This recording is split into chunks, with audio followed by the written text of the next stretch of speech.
welcome to this month's edition of Let's Get Organized Hop for the paper crafting YouTubers. And this month is a little bit of a challenge for me because it is how do we organize or store our work in progress or unfinished projects.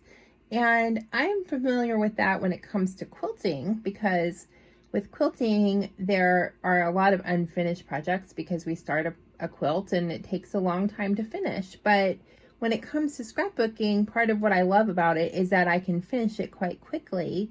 So I don't really have unfinished projects.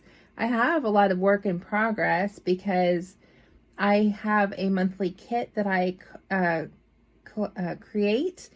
And I guess there's curate a kit each month for my counterfeit kit challenge that I do for the design team for that group. And so I participate in that. And so I will show you my bit of a mess here. This is my ongoing kit creation. And I've talked about how I store my monthly kit each month, but I tend to kind of gather products together as I'm planning once I know what the next kit is going to be. So this is actually where I've stored my stuff for my March kit. So that's coming up. I'm going to be creating that pretty soon here. I've even gathered some of my photos.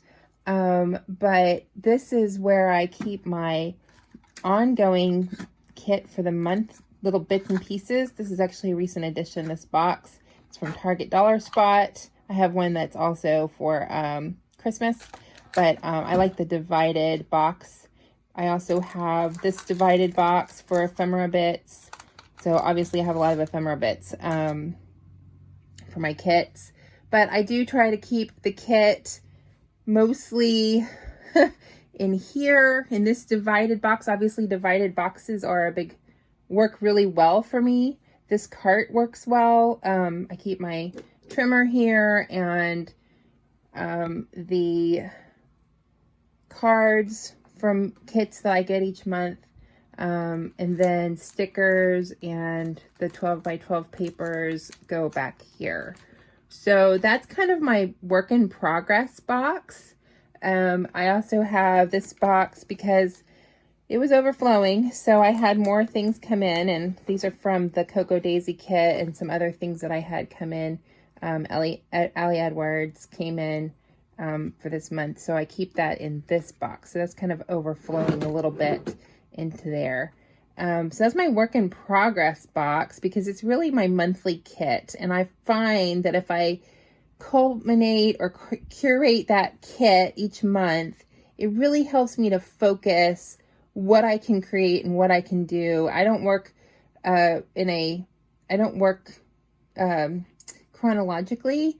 I just scrap photos that I want to scrap that go along with the colors and the theme for the month. Sometimes I do choose some photos, like this month for February, it was all about like love and happiness and hearts and things like that. And so I was pulling out photos of my husband and my son and things that made me happy, and my nieces and stuff like that. So those were kind of the photos I was scrapping for this month. Next month is March. It's my son's birthday, so I'll be scrapping photos of my son a lot in the month of March. That's kind of just what I do, even though most of my photos are of him.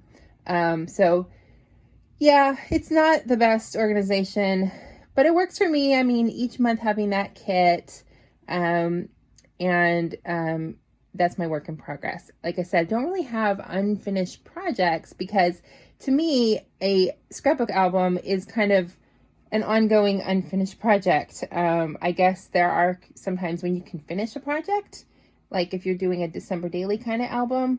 But to me, most of my albums are kind of ongoing. So there's not really finished or unfinished at this point. So that's sort of what I do. I hope that helps. I also have some storage down here in these plastic containers. They work really well for gathering projects. So like my themes of like Christmas now has an entire basket or box. Halloween has a box now. And so that's kind of another thing that I've added as I go along. And because we just had December, so we just had Christmas and my Christmas papers kind of got sorted out. So I put them all in that box, and the same kind of Halloween, I did an album. So that one was kind of finished up in October. All right. I hope that helps as far as how this works. I don't know. I'm really curious to see what everybody else does for their unfinished projects. So don't forget, this is a hop. So go and check out the other people who are doing this hop this month and see what they do. I know that they have a lot more things going on than I do probably. I know that people on design teams and stuff like that, they probably have a lot more ongoing projects than I really do. I just basically just, when I have time and I'm going to do a video, I'll go and pull items from my kit, and then I'll work on that for that month. So thank you so much for coming by. I hope that you'll stop by again. Go check out my other videos. If you like this video, please give me a thumbs up. Maybe leave me a comment. Let me know if you have any unfinished projects or works in progress, and what you think about my process for storing them. And if you are new to this channel, please think about subscribing and come back again and see what I have for the next video. Thanks so much. Bye.